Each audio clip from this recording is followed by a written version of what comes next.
Rafael, só para a gente entender um pouquinho da trajetória, você tem ideia mais ou menos de quantos milhões aí você já fechou com o governo? Porque eu sei que a parte de obras são licitações de valores mais altos, mais vultuosos. Você tem ideia mais ou menos aí dos valores dessas licitações que você já ganhou? Tenho sim, professora. Eu já fechei mais de 25 milhões em obra. Boa noite, pessoal. Seja muito bem-vindo. Bem-vindo todo mundo que está chegando aí. Mais uma mentoria, um analista master de licitações. Tá aí o Olá, Rafael. professora. Tudo bom? Boa Olá. tarde. Boa tarde, Rafael. Tudo bem com você? Tudo bem? Tudo jóia? Tá me ouvindo bem aí? Meu áudio tá bom para você? Tô ouvindo. A senhora está me ouvindo bem? Tô te ouvindo perfeitamente, Rafael. Que bom. Rafael, Eu primeiramente... tinha... Oi? Desculpa, pode falar. Não, imagina, pode falar, pode falar. Não, é que eu tinha visto um suporte aqui para colocar, mas aí a minha tela vai ficar deitada, então ele vai ficar mexendo um pouco que eu vou estar segurando ela, tá? Tá tranquilo. Eu vi que você chegou ao contrário aí, mas já, já virou aí É, certinho. Tá ótimo, tudo Rafael. bem. Rafael, primeiramente, quero aqui te dar boa noite, prazer aí em conhecê-lo, né? E também agradecer aí você ter se inscrito no nosso programa de mentoria. É um prazer enorme aí poder bater um bate-papo aqui, mais descontraído, a gente conversar um pouquinho, né? E de praxe, eu queria só que você se apresentasse para o pessoal que está entrando aí, se você puder falar o seu nome, a sua idade, a sua cidade e como é que você entrou nessa carreira aí do analista de licitação. Ah, tudo bem, professora. Primeiramente, boa noite a todos, né? Meu nome é Rafael, eu tenho 26 anos, né? Eu sou engenheiro civil e eu descobri a parte de licitação exatamente no momento de estagiar na faculdade, né? Então, eu acabei começando estagiando numa construtora, né? Que ela trabalhava diretamente com execução de obras públicas, que foi daí que eu comecei a conhecer essa área, mas completamente despreparado, assim, sabe? Tipo, cair de paraquedas e vamos lá, vamos aprender e como muitas coisas que a gente aprende foi bem na raça, né? Entendi. Então, foi assim que eu conheci, né? Eu sou aqui de Campo Grande, Mato Grosso do Sul, né? Então, Muito foi isso, legal. professora. Assim, então faz mais ou menos uns 6, 7 anos que eu comecei a trabalhar com licitação, né? E já ganhei várias obras, já participei de várias licitações, como todas a maioria, né, das Uhum. partes de obras em licitação é presencial, eu fui em várias licitações. Nossa, foi uma coisa que eu gostei muito, muito, muito. Que De ir na bom. licitação, aquela mesa com a comissão, com os concorrentes, e você pega para analisar a documentação, aí, ó, tá errado aqui, já inabilitei um, inabilitei outro. Isso eu achei bem legal, assim, sabe?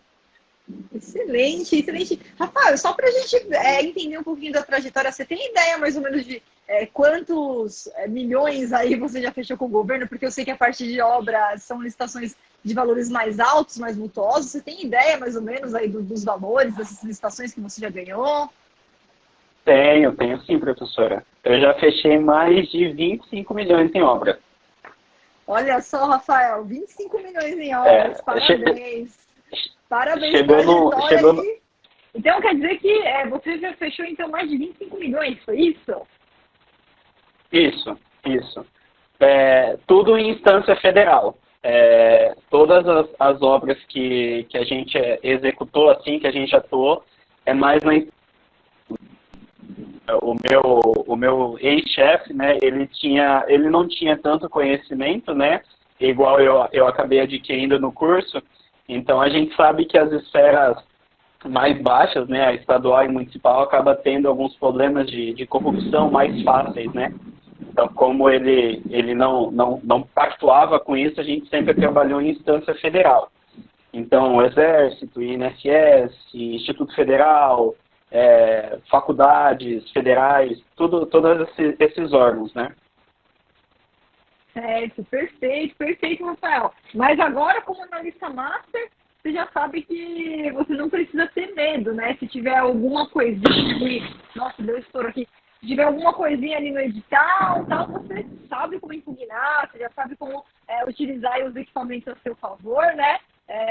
E não precisa ter medo de nenhuma das esferas, na verdade, né? Já dá para você trazer isso daí também para a empresa, para o seu chefe aí, e aumentar também a participação aí nas outras esferas também, né? Se vocês quiserem, claro.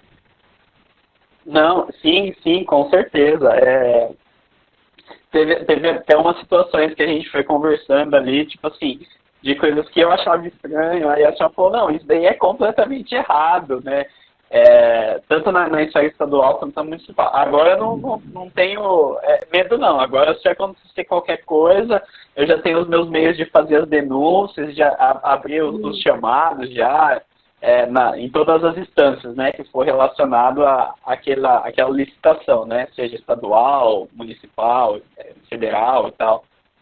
Os órgãos de controle, isso daí eu vi, nossa, quando a senhora começou a falar assim, eu falei, caramba, não é possível. E foi uma aula desenvolvendo atrás da outra, eu falei, nossa, excelente, a partir de hoje, sem nenhum problema. Que bom, excelente, Rafael. Muito feliz, então, não precisa ter medo, pode partir aí para todas as esferas, né? Porque às vezes, como você disse, seu chefe, né, já tiveram aí, imagina, um faturamento de 25 milhões aí, nesses contratos que vocês fecharam, tá? Mas, de repente, o seu chefe, por ele não ter acesso a esse conhecimento, ele vem com essa crença limitante, que, na verdade, é uma crença limitante, tá? Que você já aprendeu aí as formas de atuar, de fazer as denúncias, as impugnações, não tem que participar, não pode perder as oportunidades, não. Então, tá certinho, Rafael. E, Rafael, vamos lá, então, o que eu posso te ajudar aí nessa mentoria de hoje? Professor, não sei se é só para mim, mas o seu áudio e o seu vídeo, ele tá dando uma travada, assim. Aí, de vez em quando, tá dando umas chiadas e umas cortadas. O que está acontecendo aqui é que começou uma tempestade aqui, Rafael. Um temporal. Talvez, mas o meu sinal, eu estou bem perto da Wi-Fi, né? O meu sinal está cheio, mas vai me falando. Vamos conversando aqui, qualquer coisa que travar, eu repito novamente, né?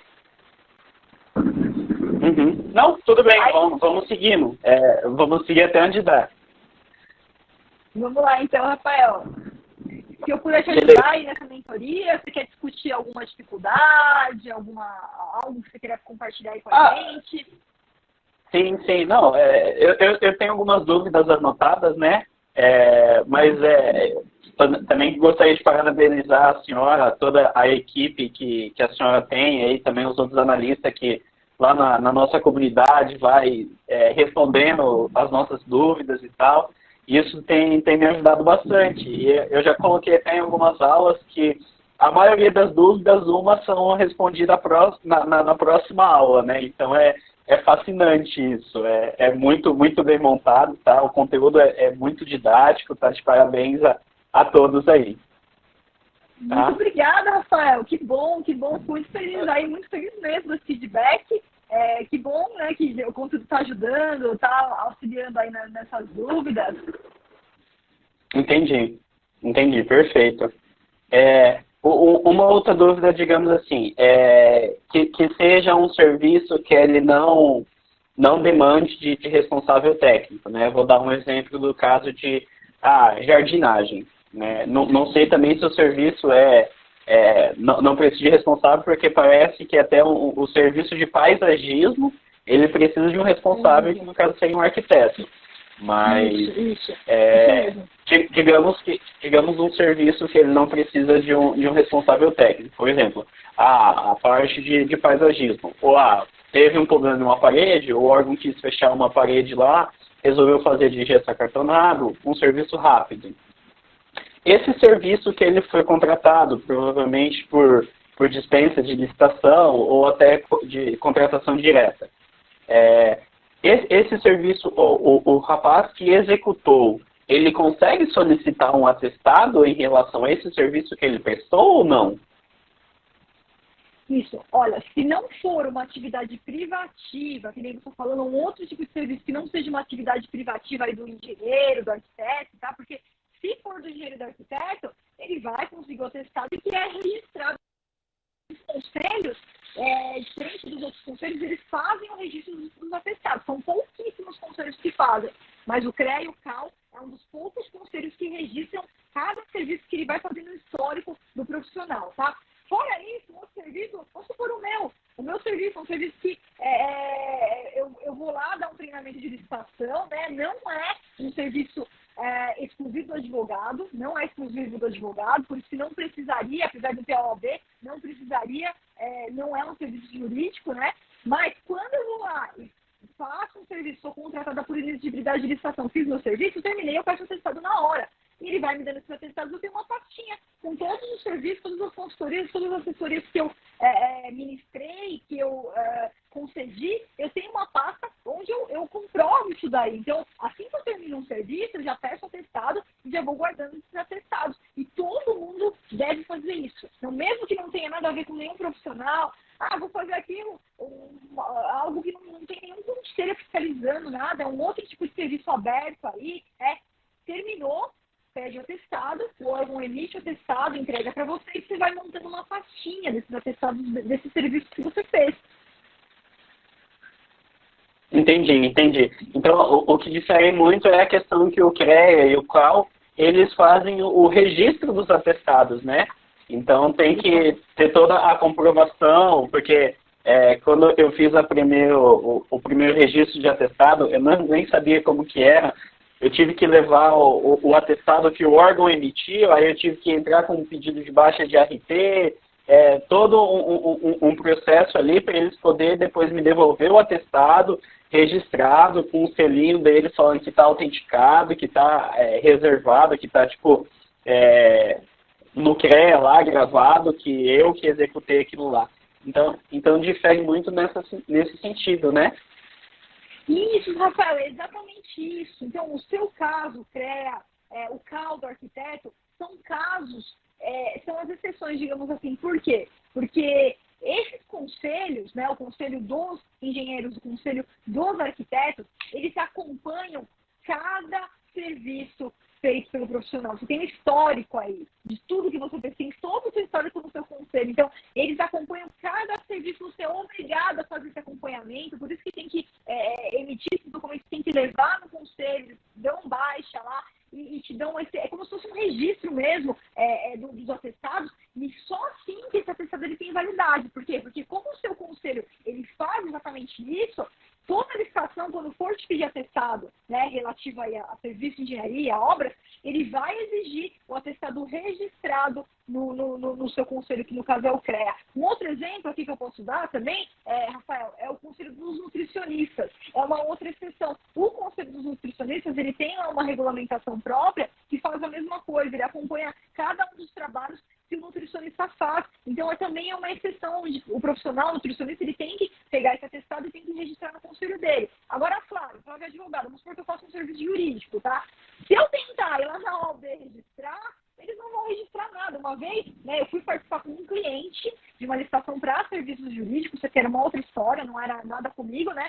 E no edital eles copiaram a Lei 866. Porque se você pegar a Lei 866, ela vem escrita exatamente assim, olha, atestados registrados no conselho, tal. Eles copiaram e colaram no edital. Só que era um edital para um serviço onde o conselho, que é a OAB, não registra atestado nenhum. Então, o que eu fiz? Eu entrei em contato com a OAB aqui da minha cidade, falei, viu, eu estou aqui com essa licitação, disso daqui, você pode mandar um e-mail que seja informando que a OAB não faz registros de atestado? Claro. Me mandaram um e-mail, imprimi um e-mail, usei para impugnar o edital. Gente, é humanamente impossível isso que vocês estão pedindo. Só se pede atestado registrado quando o conselho faz o registro dos atestados. Então, no seu caso, Rafael, não tem jeito. Como você é engenheiro, como você vai para a área da engenharia, para a área de serviço de engenharia, de obras, então os seus atestados eles são todos registrados. Entendi. É bem assim mesmo. Então, assim, não seria possível, numa licitação, o cara me chega lá com atestados de serviços que dispensa de licitação, né? Que não precisou ser acompanhado por um profissional, então não teve registro, então é só um atestado do próprio órgão sem o registro do CREA. Então, esse praticamente seria um atestado desqualificado, né? Que não poderia ser utilizado na licitação, porque no edital ele pega e pede que seja registrado no conselho.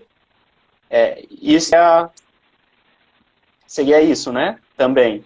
Isso, mas somente se for o objeto que o conselho registra. Se você estiver falando de obras de engenharia, o seu raciocínio está certíssimo. Se você está falando de, Isso. eu vou vender água mineral, aí não, porque aí nenhum atestado vai ser registrado, né?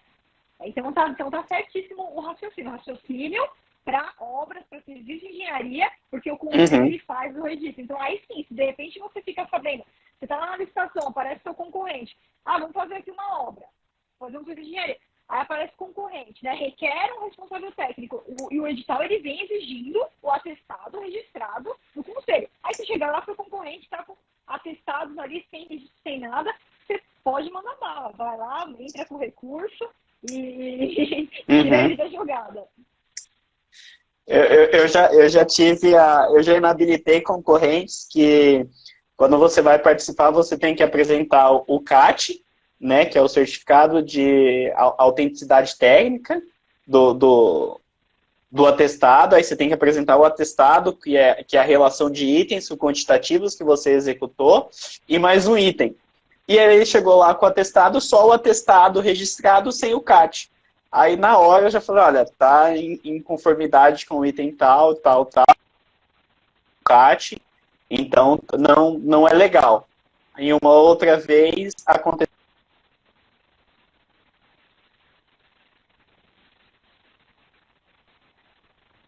que não era registrado, não pertencia ao quadro da empresa e também não estava com um contrato para possível contratação, né? Aí eu falei, olha, você apresentou atestado, mas não tem de quem que é, né? Aonde que é esse cara? Da onde que é esse profissional?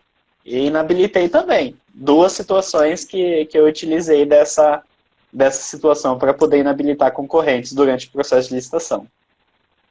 Excelente, Rafael. É assim mesmo. Você vai utilizando esse conhecimento aí, né? E aplicando isso, você consegue tirar os seus concorrentes da jogada. É bem interessante, né? Porque quando você pega aqui nesse atestado, né, do responsável técnico, tá bom. É o responsável técnico e vai ser o responsável técnico se ganhar a licitação por esse serviço aqui, né? Por essa obra, por esse serviço, tá?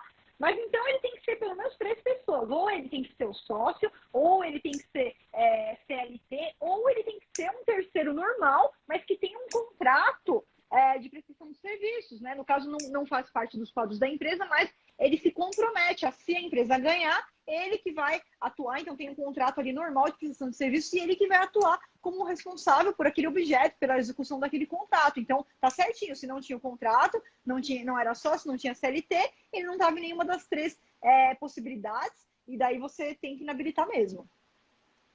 Sim, foi isso que eu fiz. Recorrer, né? Recorreu, professora, solicitou a inabilitação. Na hora da licitação ali mesmo, a CPE, depois a gente fazer as análises da... Não, nem precisei, foi na hora ali. Finalizou a análise de todos os concorrentes ali, aí o chefe lá, o presidente da comissão, perguntou, alguém quer fazer algum apontamento? Aí eu me manifestei, apontei, eles foram lá, pegaram, verificaram, e ali mesmo pegou e soltou, que estava inabilitado, porque realmente estava em discordância, e seguiu o certame.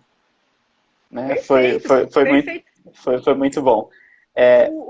O pregor, ele já a comercialização, o órgão ele já verificou que o erro estava ali, que não adiantava ele ir para frente, né, habilitar, porque seria um tiro no pé, né? Atrasaria mais o processo deles, né? Porque aí ia abrir o prazo, aí 5 dias para manifestar, e depois mais 5, aí até dar bom, então ele acabou sendo mais rápido. Professor, abrindo uma aspa, né, nessa situação. Eu tive uma vez uma licitação em um órgão que um dos membros da comissão era um engenheiro civil, né, que fazia parte de verificação do quadro técnico, né. Eu acho que foi a melhor equipe assim, que eu cheguei a participar, que tinha lá os membros da comissão, aí tinha um contador só para a parte contábil, aí tinha um engenheiro só para a parte técnica. Só que depois que teve o processo da licitação, a gente ganhou, esse engenheiro ele veio ser o fiscal da obra. Isso pode? Peraí, o engenheiro da administração que estava julgando... Isso. Tá, não, isso não pode, tá? Isso não pode. Quem é aquela divisão, aquela segregação das funções, né? Que na verdade, assim, ó, quem planeja não executa, quem executa não julga. Então, assim, ele não pode fiscalizar o que ele julgou ali na licitação. Então, teriam que ser duas pessoas separadas. Isso daí a gente tem jurisprudência a rodo aí que quem participa do julgamento lá, a comissão de licitação, participou do julgamento, ele não pode fiscalizar. Até poderia, apesar de ter o princípio da segregação de funções, até poderia, de repente, ele participar da etapa de planejamento, lá da etapa interna, e de repente ser o fiscal não é o que, por exemplo, o Tribunal de Contas da União, ele ensina aí, mas a gente sabe que tem muitos municípios, muitos estados ou alguns órgãos que têm uma carência ali de servidores, e até seria aceitável quem faz parte do planejamento ir lá fiscalizar, tal, mas quem julga não fiscaliza. Então, isso daí tem realmente o órgão. Você pode até fazer uma denúncia ali interna mesmo, para eles verifiquem a irregularidade e não cometam novamente no futuro, né? Se é um órgão que você participa, entre em contato, avisa, porque tem até no nosso material, tá, Rafael? Tem jurisprudência, no módulo 2 você vai encontrar jurisprudências exatamente nesse sentido. Procura lá por princípio da segregação das funções, dá lá um recorte cole, manda para eles, para que eles possam corrigir isso daí, porque depois acaba que quando esse processo pegar lá para análise, o Tribunal de Contas dele lá, vai lá, pega para analisar, eles acabam recebendo aí alguma advertência, né? Então é bom você informar, até assim você já ajuda também, né? Muitas vezes eles não têm esse conhecimento, por isso que eles estão fazendo dessa forma. Sim, e durante a execução do contrato, né? É uma obra de 1 ano e 8 meses. Aí a gente pode, tipo assim, para corrigir essa falha, entrar com um pedido de substituição de fiscal, da fiscalização? Bom, se eles estão utilizando quem julgou para fiscalizar, isso, né, com certeza, na verdade, você não precisaria nem pedir a substituição. Você trazendo à tona essa irregularidade, tá aqui, ó, essa jurisprudência não pode. Entendi. Quem julga não fiscaliza. Eles, de pronto, né, a autoridade competente deles já teria que alterar esse fiscal sem dúvida nenhuma. Então, você pode pedir, sim, claro, pode pedir. Leva ao conhecimento, né, a irregularidade que eles estão cometendo para que eles possam fazer a alteração ali e o quanto antes. Não quer dizer que eles não vão responder por isso no futuro, né, mas que eles possam corrigir o mais rápido possível. Entendi. Não, entendi. É uma dúvida que futuramente, se vir acontecer, já tem um embasamento já. Isso, uma outra dúvida, professora, é a questão do quantitativo que é exigido para a capacitação técnica. Né? Eu tive umas dúvidas em relação a isso, aí eu vi um lugar que falava uma coisa, outro que falava outra. Digamos assim, em um serviço, qual que são os critérios que o órgão em si ele utiliza para se basear, para cobrar qual é a capacidade técnica que eles querem no edital? Perfeito, vamos lá então. Regra, eu vou primeiro para a regra e depois para a exceção, Rafael, para ficar mais fácil de entender, tá? Certo. Regra geral, essa regra ela nasceu, na verdade, se você pegar já há muito tempo, o Tribunal de Contas da União ele já vem com muitas jurisprudências com o seguinte entendimento: olha, quando a lei, né, a Lei 866, ela determina que você solicita atestados de objetos similares, né? Similar, né, parecido ali, não é idêntico. Então, por exemplo, quando você vai fazer um serviço, lá, eu vou fazer um serviço, tá? Vou fazer aqui uma consultoria, vou dar uma consultoria, depois a gente vai para a obra e serviço de engenharia, que é a exceção, tá? Primeiro eu vou fazer um serviço de consultoria aqui, a consultoria que eu vou realizar, ela vai ter 2.000 horas. 2.000 horas. Esse é o objeto do contrato da licitação que eu vou participar, ok. Então, o atestado que o órgão vai exigir, regra, 50%. Então, se são 2.000 horas, tá? Qual que vai ser o quantitativo do atestado? 1.000 horas. Por quê? Porque é similar, não é idêntico. Então, o edital não pode exigir as 2.000 horas. Então, contrato 2.000 horas, o atestado pelo menos 1.000 horas, já atendeu 50% e eu já vou aceitar, tá? Flávia, quando que a regra dos 50% pode ser ultrapassada?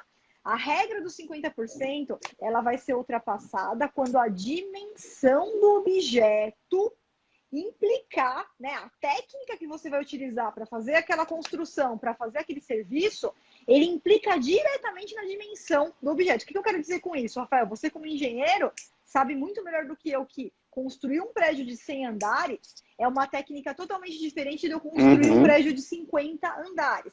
Então, Sim. construir uma ponte lá de 10 mil metros é uma técnica totalmente diferente de construir uma ponte de 5 mil metros. Então, quando, né, a técnica que vai ser utilizada para implementar aquele serviço, implementar aquela obra, ela implicar diretamente na dimensão, com técnicas diferentes, com pilares diferentes, a gente vai poder justificar nos autos do processo e ultrapassar esse 50%. Flávia, quem é que vai dizer isso? O engenheiro, nesse caso. Nesse caso é o engenheiro, né? Então não é o advogado, não é... Por quê? Porque o engenheiro vai falar, olha, é o seguinte, então, para eu construir um prédio de 100 andares, a técnica que eu vou utilizar para construir um prédio de 100 é a mesma técnica de quem construiu um de 80, ou de quem construiu um de 70, ou de quem construiu um de 90. Então aí o engenheiro vai fazer essa justificativa, isso vai constar lá nos autos do processo e vai ser exatamente esse link que eles vão fazer dessa justificativa do engenheiro com o quantitativo que vai ser exigido no atestado. Então, se você como engenheiro, Rafael, você conhecendo das técnicas aí de construção, das técnicas do serviço, você pode, de repente, pegar aquilo na mão e falar, opa, prédio de 100 andares, mas eles estão exigindo um atestado com um prédio de 100 andares, mas, nossa, mas quem construiu um prédio de 80 andares é exatamente a mesma técnica. Então, quem constrói 80 consegue construir 100, então eu vou impugnar esse edital. E aí você é como se fosse um laudo técnico mesmo de quem tem expertise no assunto, que é você, da parte de engenharia, da parte de construção. Então você vai lá com os seus argumentos de engenheiro mesmo e fala, olha, aqui a técnica é a mesma, então 80 andares é a mesma técnica para 100, quem construiu um de 80 consegue construir um de 100, né? Não é aquele que quem construiu 10 de 10 junta e deu um de 100. Sim, isso, sim. Né? Não seria a somatória de atestado, né?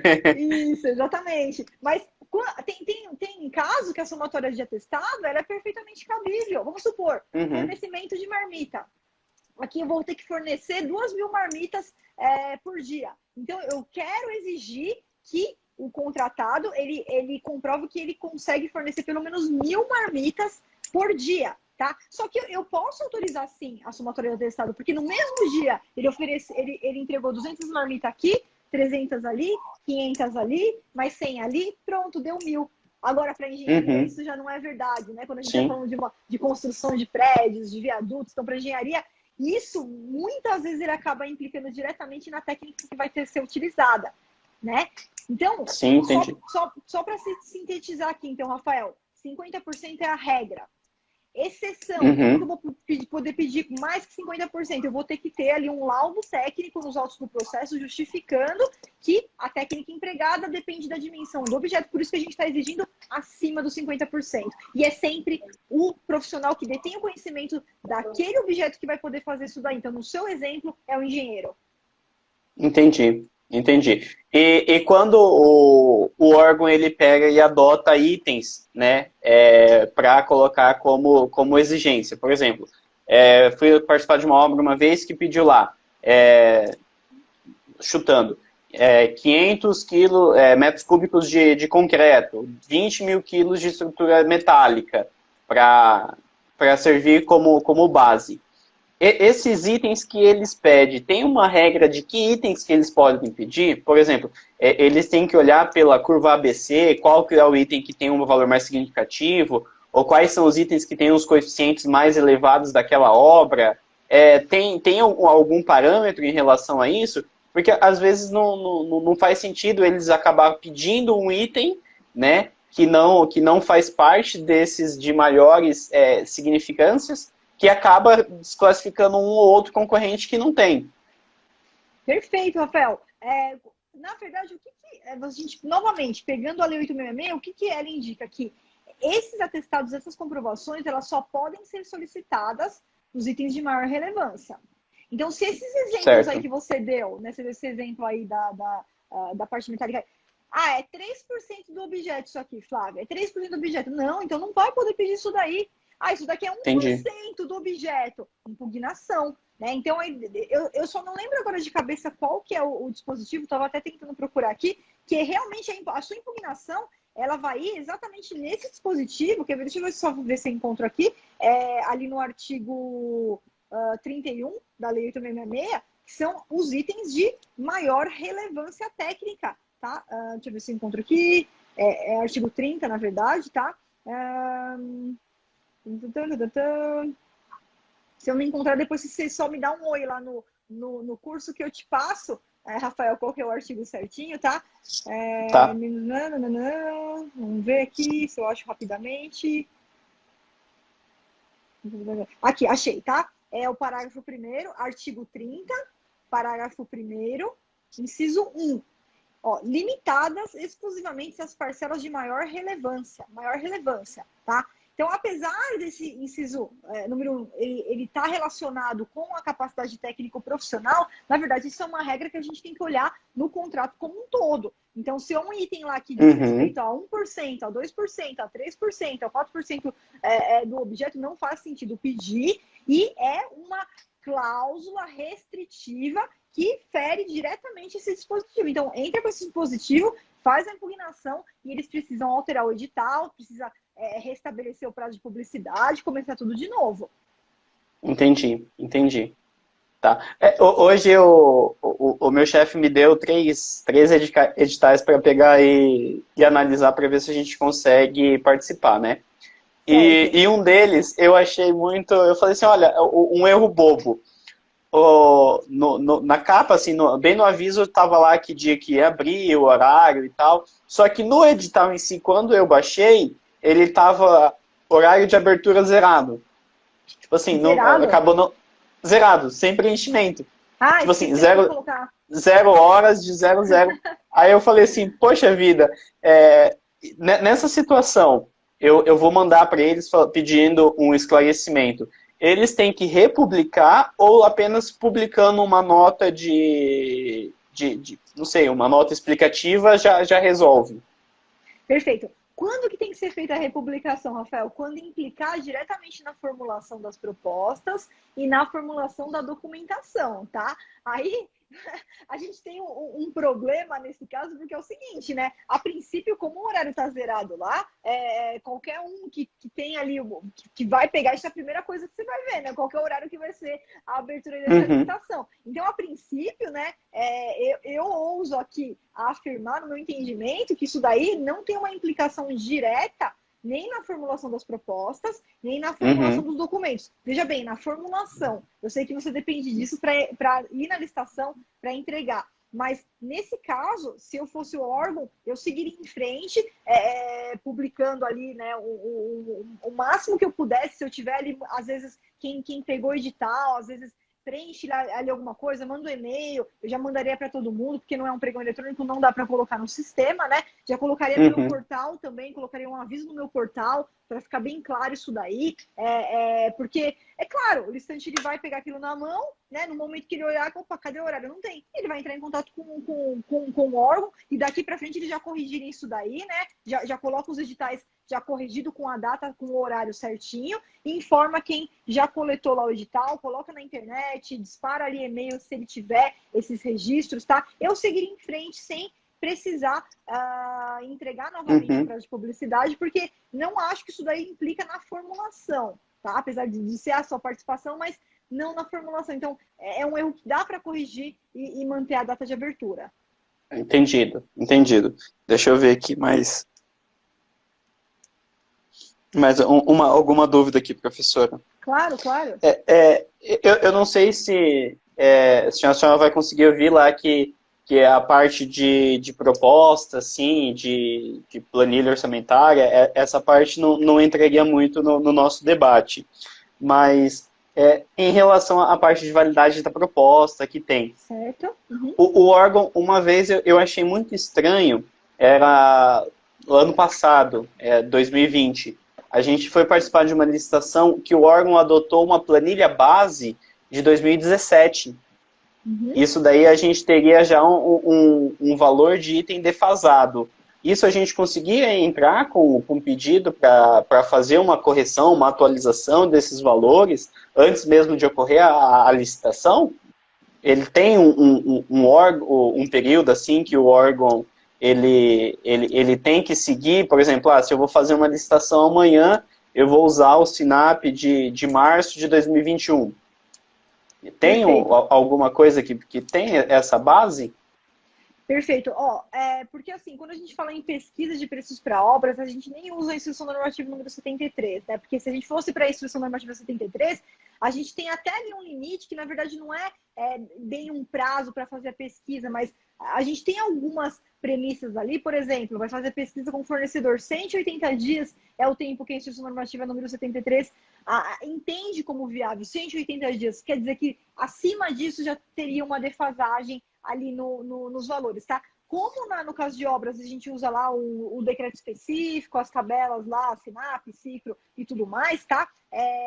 Apesar de não ter assim um prazo de validade estabelecido, obviamente que se a gente está aqui em 2020, né, 2021, ele está usando de 2017, certamente que esses valores já estão altamente defasados. Então, nesse caso, Rafael, o que você tem que fazer? Você tem que entrar com uma impugnação mesmo, tá? Não é um pedido de esclarecimento, porque você já mostra aí a contrariedade que isso vai implicar realmente no preço. Provavelmente eles estão com um valor defasado que vai trazer um valor ali estimado lá inexequível e que ninguém vai conseguir atender. Então, esse é um erro de orçamento que acaba ou gerando deserção, ninguém aparece, né? A licitação é deserta, ou acaba gerando realmente a questão do problema.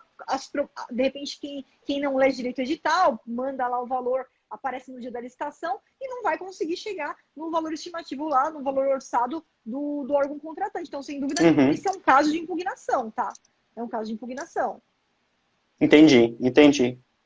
Então já seria tipo um pedido de impugnação direto, nem de esclarecimento, né? Não, já é impugnação direta, sem dúvida. Certo. Professora, lá, bem no início do curso, a senhora pega e fala de como que o analista em si ele pode estar atuando, né? Hoje a minha situação eu sou funcionário de uma empresa, só que eu já estou abrindo a minha empresa para começar a trabalhar com licitação também, né?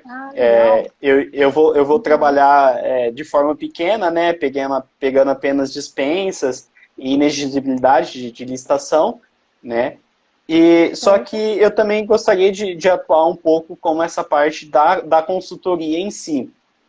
Só que eu tive uma dificuldade quando eu fui abrir, quando eu entrei em contato com a parte da contabilidade, que até, se eu não me engano, foi para mim, tipo, falar que esse serviço de consultoria que eu vou prestar, né? Eu posso, tipo assim, emitir uma nota fiscal por esse serviço ou não? Como que seria? Perfeito, então. Não, com certeza, Rafael, é assim. Você tem duas formas de você atuar como analista consultor, né? Por que eu estou te falando isso? Porque, a princípio, você prestar serviços de consultoria, você pode prestar um serviço de consultoria como pessoa física emitindo recibo. Sendo na sua prefeitura, você pode entrar em contato com a prefeitura mesmo, você tira lá um recibo de RPA, a gente chama de RPA, né? Recibo de autônomo mesmo, tá? Para você, fecha o contrato com o seu cliente e você é contratado como autônomo, como o Rafael autônomo mesmo, sem CNPJ, sem pessoa jurídica. O que vai acontecer? Com o passar do tempo, pode ser que você sinta a necessidade de falar, não, Flávio, eu quero assim me apresentar como empresa, eu quero ter um CNPJ. Ou às vezes, eu comecei a pegar empresas, clientes, que são empresas grandes e que o financeiro deles exige nota fiscal. Tá? Então, às vezes, algum cliente seu começa a chegar para você e falar, não, eu quero te contratar, mas eu quero que você abra uma pessoa jurídica para que eu possa trabalhar com a contratação de pessoa jurídica para pessoa jurídica, com a emissão de nota fiscal. Então, quando isso acontecer, aí você vai sentir que já chegou a hora de você ir lá e abrir o seu CNPJ. Aí, qual que é a questão? Você não vai poder abrir um MEI, porque o MEI não presta consultoria, então você vai ter que começar a abrir a partir de uma microempresa. E sim, com uma microempresa aberta, aí até você chegar no seu limite de faturamento, se precisar passar por uma EPP sem problema nenhum, você abriu a empresa, tem o CNPJ, você vai poder fazer a emissão das suas notas fiscais. Porque aí ele está contratando não o Rafael autônomo, ele está contratando a sua pessoa jurídica com a emissão de nota. Sim, só que eu até tentei colocar, numa das aulas a senhora pega e até indica um KNAI, né, que serviria para essa parte de consultoria. Só que eu tentei inserir esse KNAI nessa empresa que eu estou abrindo, só que aí o pessoal da contabilidade me falou que eu não poderia fazer isso, né? Por quê? Porque eu teria que fazer o registro no conselho de administração, tem que ter um administrador registrado para ser responsável técnico da minha empresa. Então, tudo isso eu precisaria para mim poder vincular aquela atividade no meu quadro de atividades. Então, para mim, Oi. Não fui eu que indiquei KNAI, não. Talvez foi algum outro analista que respondeu para você. Por quê? Por que eu não faço a indicação de KNAI? Porque realmente esse é um papel, Rafael, que o contador ele vai ter que te ajudar, mas só para você ter uma ideia, tá? Eu até já fiz uma consulta com uma amiga minha que é contadora, que trabalha com a parte de consultoria também em licitações, tá? E, inclusive, existe um KNAI que ela até me mandou. Depois, se você puder, me chamar lá na plataforma do curso, tá? Me manda uma mensagem em qualquer uma das aulas lá, que eu vou te mandar qual que é o KNAI que ela me passou, tá? Onde você não precisaria ali de ter, de repente, ali um responsável técnico. Então, tem as saídas, mas por que eu não indico o KNAI? Porque é uma atividade do contador que eu não tenho esse know-how para conseguir passar todo esse passo a passo, que é o passo a passo de abertura de empresa mesmo, tá? Mas, como eu já conversei com o contador, inclusive, se você precisar da indicação dela, talvez, para te ajudar nesse passo a passo inicial aí para a abertura da sua empresa, eu posso te passo o contato dela também, tá? Que talvez o seu contador talvez não tenha, de repente, habilidade com esse tipo de serviço, mas ela tem. E aí ela vai poder te ajudar de uma forma mais certeira no momento que você decidir, abrir realmente essa sua pessoa jurídica, tá? Que, como eu disse, não há obrigação de você fazer isso agora no começo. Isso vai partir muito mais de repente, um sonho que você tem, ou de você começar a ter clientes, grandes empresas que, de repente, cheguem para você e falam, não, Rafael, eu quero contratar seu serviço, mas eu preciso que você abra uma pessoa jurídica porque meu financeiro, meu financeiro, ele não quer que eu contrate um autônomo. Então, quem que pode vir, geralmente, com essas exigências? Geralmente, só quando é uma empresa realmente muito grande, que tem políticas internas na empresa, regras para contratações de consultorias, né, de tudo mais, tá? E aí eles vão precisar dessa nota fiscal mesmo, não vão, de repente, admitir um recibo, mas são alguns casos, tá, Rafael? Por isso que eu falo assim, se você puder, eu não sei se você já deu esse passo, mas se você puder começar a atuar como autônomo nesse primeiro momento, talvez seja melhor para você já ir sentindo, já ir pegando seus clientes antes de você ter gastos aí com abertura de empresa. Sim. Desculpa, professor, eu acho que eu cometi um equívoco. Então foi alguém que comentou lá do KNAI, eu acabei confundindo com a senhora ter comentado. Desculpa, não, tá, em relação a isso. Mas assim, eu tenho lembrança disso daí, que até eu sei que foi um aluno, eu lembro direitinho que ele até respondeu, ele falou, olha, tenta colocar esse KNAI aqui que pra mim deu certo, né? Eu acredito que tenha sido um outro aluno que falou, mas é excelente que você lembrou disso daí, Rafael, porque eu vou até te mandar esse contato que eu tive com a contadora, eu vou te mandar aí o feedback que ela me passou, já te encaminho aqui no finalzinho da live, ótimo, aqui em box, tá? muito bom. Sim, Perfeito. sim, por favor. Então, como autônomo ainda nessa parte de licitação assim, eu só atuei na parte de elaboração de proposta, né? Alguns licitantes, né, me procuraram porque na parte da engenharia você tem que apresentar uma planilha de composição de custo, né? E muitos têm, digamos assim, uma certa dificuldade para elaborar essa planilha. Como eu aprendi na raça, eu aprendi a montar ela muito bem montada. Então eu já prestei já uns 3, 4 serviços nessa parte assim para engenharia, né? Mas a licitação ainda não saiu assim para o autônomo, ainda continuo prestando esse serviço só para a empresa que eu sou contratado, né? Mas logo aí eu vou dar uma deslanchada e mudar esse rol de contatos que eu tenho. Não, com certeza, com certeza. E assim, eu realmente recomendo que você comece dessa forma, porque até você, de repente, montar ali a sua carteira de clientes e tudo mais, e aí se depois você fala, não, agora eu já quero me apresentar como CNPJ, quero me apresentar como pessoa Uhum. jurídica, né? De repente tem algum cliente meu que é um cliente maior, uma grande empresa que exigiu uma nota fiscal, aí tudo bem, aí você dá esse segundo passo, mas eu acho que você pode esperar nesse primeiro momento e começar primeiro dessa forma mesmo. Certo, professora. Obrigado pela dica de ouro. Ah, Mais uma de imagina. várias que a senhora deu durante todo o curso. Deixa eu ver mais uma aqui. Não, eu acho que assim, de todas as minhas dúvidas, professora, a senhora já conseguiu sanar todas, tá? Que bom, Do Rafael. que eu Fico tinha feliz. notado aqui, durante as aulas também ali, né? Volto a ressaltar, é muito bom, tá? O seu método, aquela comunidade que a gente tem ali, que a gente se ajuda um ou outro todo dia ali, é excelente. Eu estou quase finalizando a primeira vez o curso, né? Eu vou voltar a fazer mais algumas vezes, né? Porque essa primeira eu fiz mais para a parte da engenharia.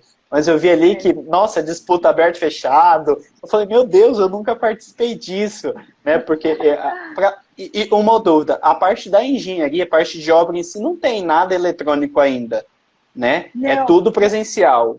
Ou isso. já tem já. Isso, o que que aconteceu, né? Na pandemia aí, eles desenvolveram, a gente já tem o RDC, né? E eles desenvolveram aí no período da pandemia, até 31 de dezembro, eles acabaram fazendo o RDC eletrônico para obra também por conta do isolamento social, tá? Mas hoje, né, a gente não faz pregão para obra, não pode fazer pregão para obra, por isso que aqueles modos de disputa que você viu lá aberto, fechado, talvez por isso que você ainda não tenha participado, por ser questão de obra, mas Uhum, assim, Rafael, mesmo a sua expertise sendo na parte aí de engenharia, tá? Uma vez que você aprendeu isso daí, uma vez que você está lá no método, uma vez que você já sabe o passo a passo, você vai poder oferecer seus serviços também para outros segmentos. Então é muito importante que você aprenda também a participar do pregão eletrônico, porque de repente aparecem clientes de outros segmentos para uhum. compras aí, ou para outros serviços comuns ali.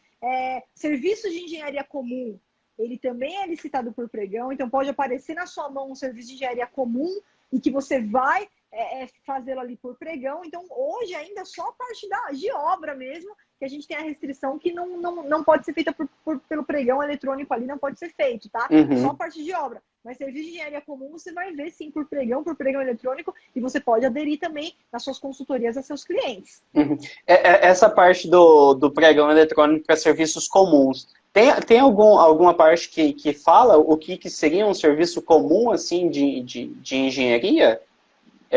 Tem Isso. alguma coisa para a gente saber? Porque assim, eu Uhum. imagino que alguns órgãos, eles, por conta de tudo isso, eles querem facilitar o processo deles, né? Aí às vezes acaba publicando um pregão eletrônico para serviço comum que acaba não se classificando como um serviço comum de engenharia. Tem Uhum. alguma coisa assim que fala o que realmente é ou não é? O que se Sim, enquadraria no caso? isso. Na verdade, a gente tem alguns critérios que a gente aplica. Não existe um anexo determinando quais são os serviços de objeto comum, mas lá no módulo 2, o que a gente faz? A gente faz a aplicação de algumas teorias. Então, por exemplo, é um objeto que qualquer empresa do ramo consegue prestar, não requer nível aprofundado do seu Uhum, executor, né? É um objeto que eu posso descrever de forma objetiva no edital, que eu vou conseguir fazer uma descrição objetiva ali, só lendo o edital, que eu posso centralizar a competição ali na questão do preço, né? Quem me atender ali os requisitos mínimos, eu posso centralizar na disputa do preço, tá? Então, esses são os critérios que a gente aplica para definir se aquele serviço de engenharia é comum ou não. Em tese, é fácil de encontrar no mercado, não demanda uma busca maior pelo fornecedor, qualquer empresa da área consegue formar, não tem um requisito a maior aí do seu executor, né? Consigo fazer a disputa centralizada nos preços, somente na disputa de preço, no menor preço. Agora, depois de tudo isso, ainda o gestor continuou com dúvida se o objeto é comum ou não, ele tem que ir para o engenheiro. Não tem jeito, é o engenheiro que vai entendi. avaliar se é o caso de um objeto comum ou não. E ainda na dúvida, Rafael, eu uso o mesmo critério que eu te falei no início aqui da nossa live, tá? Consulta, Uhum. muitas vezes consulta pro órgão de controle, quem faz isso é o servidor, não é você. O servidor, a autoridade competente dele assina uma consulta, ele manda para o Tribunal de Contas dele para saber como que o Tribunal de Contas dele avalia aquele quesito e também para o Conselho. O Conselho também vai poder ajudar nesse sentido, tá? O Conselho competente, o CREA, o CAU, ele também pode ajudar a desenvolver o raciocínio para chegar na canetada final se é um objeto comum ou não é um objeto comum. Entendi. O RDC eletrônico, ele está suspenso ou ele ainda está ativo? Então, em 31 de dezembro, a gente teve a ampliação dele para todo e qualquer objeto. Então, assim, o RDC ele ainda continua ativo nos termos da legislação do RDC, mas ele não está mais aplicável a todo tipo de objeto. Isso aí foi até mais ou menos 31 de dezembro, tá? E aí, a partir de 1 de janeiro, isso daí acabou perdendo a vigência. A validade. Essas legislações temporárias aí. Sim, eu acho que até a questão do valor, né, que era 33, também. Aí mudou, aí o que era 17,5, aí mudou, aí agora voltou tudo o que era. Não, perfeito, perfeito. Já retornou tudo ao normal, isso aí. Entendi. E essa parte de RDC, professora, eu vi que no curso ali a senhora menciona em algumas coisas, só que não tem um conteúdo diretamente dele. Tem alguma coisa assim para mim poder dar uma... Porque assim, envolve a parte de obra, né? Então, para mim dar uma aprendida um pouco melhor nessa situação. Então, Rafael, como o RDC ele é para objetos muito específicos, a gente ainda não implementou um módulo no curso, tá? Até tá aí a gente até tinha já programado para fazer, mas como no dia 1 de janeiro ele voltou a ser para objetos muito específicos, na verdade ele foi lançado lá inicialmente para aqueles jogos da Copa do Mundo, Jogos Olímpicos, foi para alguns tipos de objetos lá, SUS, né? Então, como ele é bem específico, a gente não tem no momento um módulo ali no curso para ele, tá? Entendi. Mas pode entrar aí num projeto futuro, aí a gente está com algumas demandas aí um pouquinho na frente, que a gente está trabalhando na parte de contratos, de trazer aí alguma coisa para vocês no sentido de contratos administrativos, mas a gente pode também colocar aí nos projetos futuros também implementar alguma coisa a esse respeito. Legal, tá, professora. Eu só tô com medo aqui, ó, que daqui a pouquinho vai cair até já são já? 34, já. Eu tô com medo de finalizar, que daqui a pouquinho a gente é capaz de derrubar aqui, tá? Até já passou aqui. Tá bom, nossa, passou muito rápido.